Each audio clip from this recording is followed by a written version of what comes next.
Use real-time protection.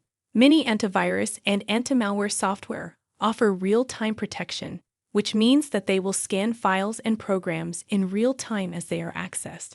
Real-time protection can help prevent threats from infecting your device. Use a firewall. A firewall is a network security tool that can help block unauthorized access to your device. Many antivirus and anti-malware software include built-in firewalls that can help enhance your cybersecurity posture. Avoid opening suspicious emails and attachments. Many viruses and other threats are spread through email attachments. Avoid opening suspicious emails and attachments to minimize the risk of infection. Use strong passwords. Strong passwords can help prevent cyber attacks by making it harder for attackers to gain access to your device and sensitive information. Make sure to use a unique and strong password for each of your accounts, and consider using a password manager to help generate and store strong passwords. Keep your operating system and software up to date. Keeping your operating system and software up to date is important for maintaining your device's security.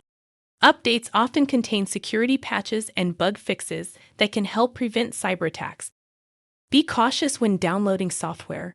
When downloading software, make sure to only download from reputable sources. Avoid downloading software from unknown websites or sources, as they may contain malware or other security risks.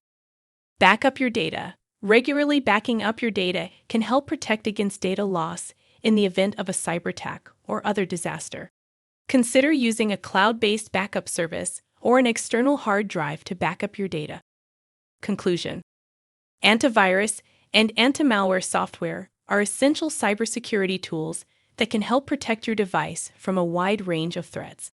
By following best practices for using these tools, such as keeping your software up to date, running scans regularly, and using real-time protection, you can enhance your cybersecurity posture and reduce the risk of cyber attacks. Additionally, it is important to stay informed about the latest threats and cybersecurity best practices to stay ahead of potential threats. Data loss prevention, DLP, is an important aspect of cybersecurity that focuses on preventing the loss or theft of sensitive data. Data loss can occur through a variety of means, including theft, accidental deletion, and cyber attacks. DLP aims to identify and protect sensitive data from these threats by implementing various controls and processes. In this article, we will discuss what data loss prevention is, the types of data that are at risk, and best practices for implementing DLP in your organization. What is data loss prevention? Data loss prevention, DLP, is a set of tools and processes that aim to prevent the loss or theft of sensitive data. DLP solutions work by identifying sensitive data and implementing controls to protect it. These controls may include monitoring and controlling access to sensitive data, blocking the transfer of sensitive data outside of the organization, and monitoring and reporting on suspicious activity related to sensitive data. Types of data at risk. Any data that is valuable or sensitive is at risk of loss or theft. This can include personal information such as names, addresses, and social security numbers, as well as financial information such as credit card numbers and bank account information. Other types of sensitive data may include trade secrets, intellectual property, and confidential business information.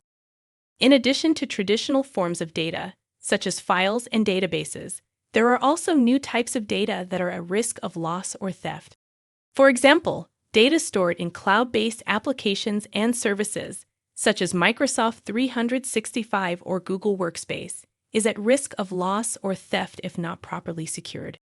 Similarly, mobile devices and remote workers can also pose a risk to sensitive data if not properly managed.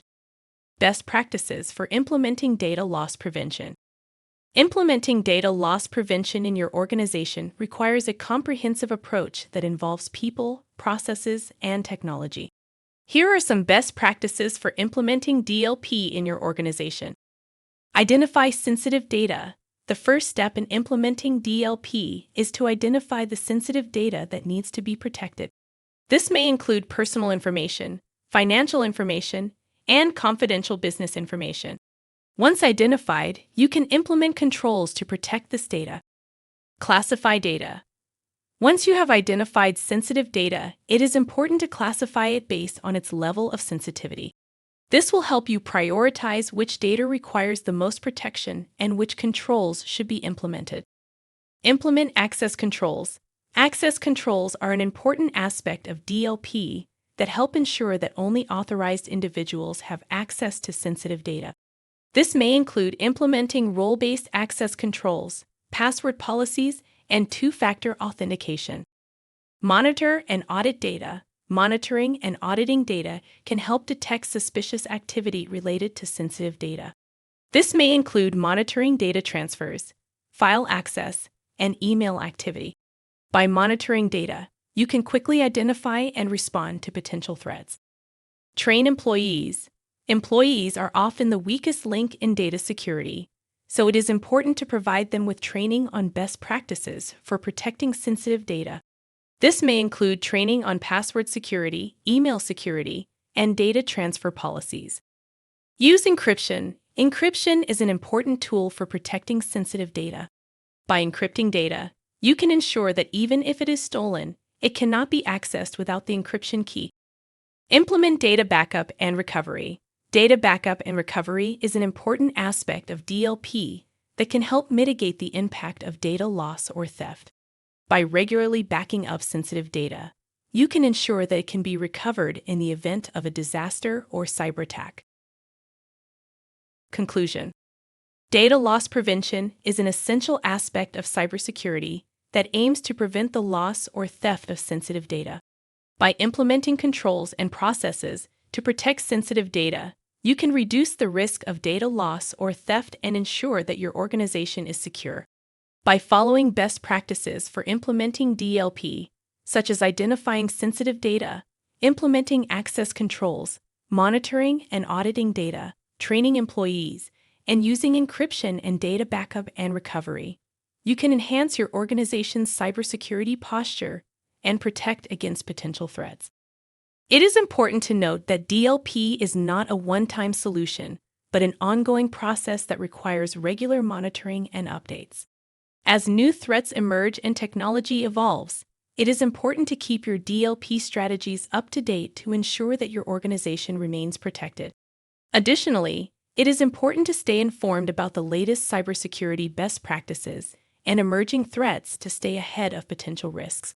By prioritizing data loss prevention and investing in the right tools and processes, you can ensure that your organization's sensitive data remains secure.